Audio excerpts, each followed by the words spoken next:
नमस्कार, मैं संदीप, आप देख रहे हैं स्टेट न्यूज टाइम्स। कांग्रेस अध्यक्ष मल्लिकार्जुन खड़गे ने संसद में ये सवाल पूछा कि मोदी जी द्वारा विदेश यात्राओं में कुल कितने खर्चे हुए, जिसके जवाब में मंत्री जी ने कहा कि सबसे ज़्यादा अमेरिकी यात्रा पर लगभग 23 करोड़ और सबसे कम नेपाल यात्रा पर लगभग 80 लाख रुपए खर्चे हुए। अगर टोटल 2014 से 2025 के बारे में बात करें, मार्च 2025 तक, तो लगभग अनुमानित 3500 से 4000 करोड़ के बीच में कुल खर्चा बताया गया। सर, क्या कहेंगे जिस तरीके से ये मोदी जी विदेश यात्रा किए और ये खर्चा में जो अभी मैंने खर्चे में आपने कहा 3500 और 4000 में आपको थोड़ा सा क्लियर करूं। 2014 से लेकर अब 2025 तक जो है मोदी जी की विदेश यात्राओं पे 6800 करोड़ रुपए का खर्चा हो चुका है। 6800 करोड़ रुपए 6800 करोड़ रुपए का खर्चा हो चुका है अब तक। आप 3500 पे बैठ के में वो डबल हो चुका है वो। तो उनकी और हासिल क्या हुआ हमें? नहीं, इसलिए मैंने अनुमान बताया। हाँ, अनुमान आपने बताया था, मेरे पास तो फिगर है ना सर। हाँ, हासिल क्या हुआ हमें? अभी 23 करोड़ रुपए वो खर्चा करके आए अमेरिका पे। अमेरिका जाके उन्होंने डिफेंड किसको करा? अडानी को। जब उनसे वहाँ सवाल पूछा गया जी अडानी के बारे में आपका जो वारंट इशू है उसके बारे में, वसुधैव कुटुंबकम, ये हमारा निजी मामला है, इसके बारे में बात ही मत करो। उसके बाद वहाँ से F-35 खरीद के लिया है, कबाड़ा उठा के लिया है। 23 करोड़ रुपए खर्च भी करके आए और कबाड़ा उठा के वहाँ से जो उसका सौदा कराए। 3 अरब डॉलर का सौदा करके आए थे पहले ड्रोन्स का। एक तरफ कहते हैं स्वदेशी भारत में बनाएंगे, भारत को विकसित बनाएंगे, भारत में ही सब चीज़ों का उत्पादन करेंगे, और 3 अरब डॉलर का जो है ड्रोन का सौदा करके आए। और उसके बाद हासिल हमें क्या हुआ? बदले में ट्रंप ने वहाँ जाके इतनी मीटिंगों के बावजूद भी, इतनी लल्लो चप्पो के बावजूद भी, सब कुछ के उसके बावजूद ने ट्रंप ने किसी भी टैरिफ में ढील नहीं दी। सारे के सारे टैरिफ हम पे अपनी मनमर्जी के हिसाब से थोप दिए। क्या हासिल हुआ हमें? जीरो। नहीं, इसकी वजह से तो विदेश में डंका बज रहा है भारत का, नहीं तो भारत में मतलब हाँ सर, इतना डंका बजा वहाँ पे इसी अमेरिका ने हमारे अवैध रूप से गए हुए लोगों को जो है पैरों में बेड़ियाँ, हाथों में हथकड़ियाँ बना के भेजा था। मालवाहक जहाज से भेजा था जिसमें बैठने के इंतजाम नहीं होते, जिसमें सीटिंग अरेंजमेंट तक भी नहीं होते। और यही एक जरा छोटा सा देश नेपाल है, पड़ोसी देश नेपाल, दिल्ली की जितनी आबादी वाला, उस देश के नागरिकों को, वो भी सेम कंडीशन में गए थे, सेम डंकी रूट से गए थे, उन लोगों को बाकायदा चार्टर्ड प्लेन में भेजा।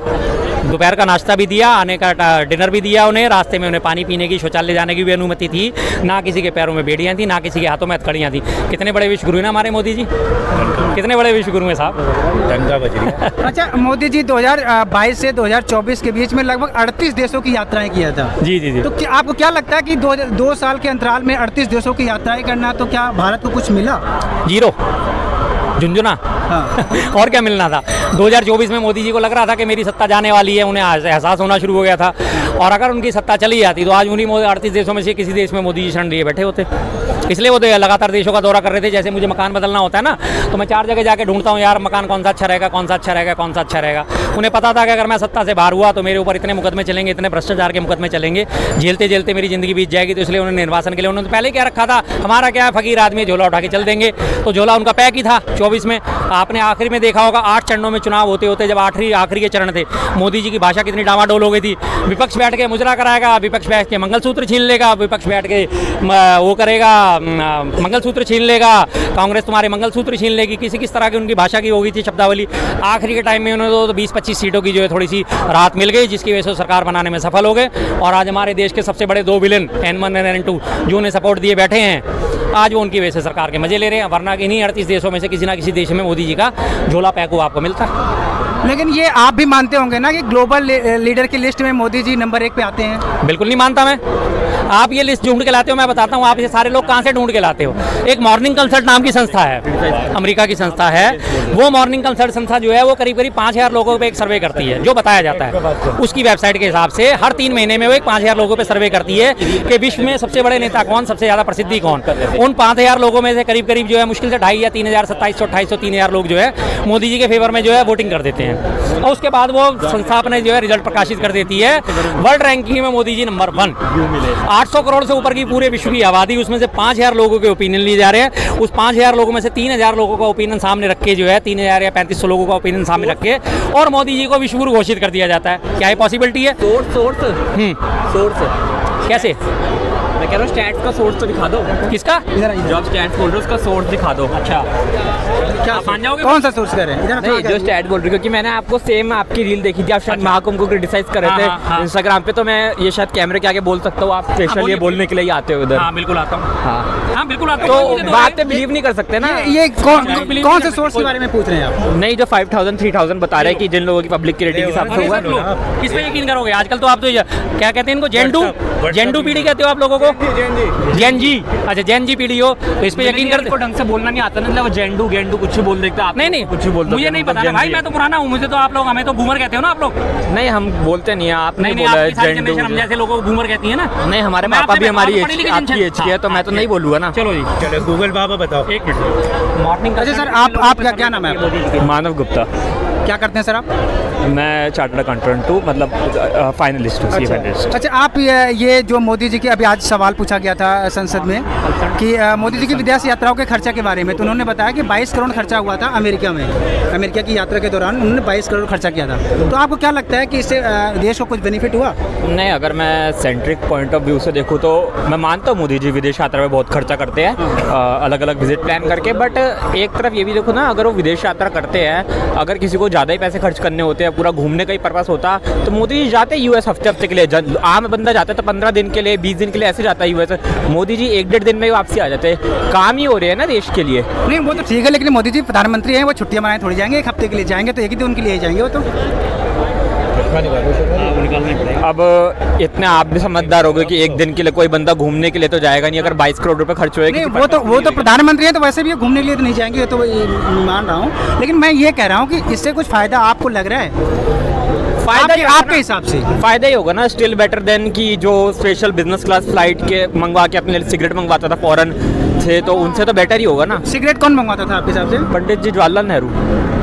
अच्छा, आप मतलब रिकॉर्ड है? हाँ सर, ये कह रहे हैं कि नेहरू जी विदेश से सिगरेट फ्लाइट से मंगाते थे। यही इस जनरेशन की सबसे बड़ी प्रॉब्लम है। सबसे बड़ी प्रॉब्लम इन लोगों की यही है। भाई साहब कब मंगाते थे नेहरू जी? साल बताएंगे? मैं पैदा नहीं हुआ था, जब तक वो थे तो तब तक होगा ना। पैदा तो आप भी नहीं होगे ना। अच्छा, मैं भी नहीं हुआ था, लेकिन आपने कभी हिस्ट्री नहीं पढ़ी होगी ना। भारत में हमारे विमान सेवा कब शुरू हुई थी? I don't know.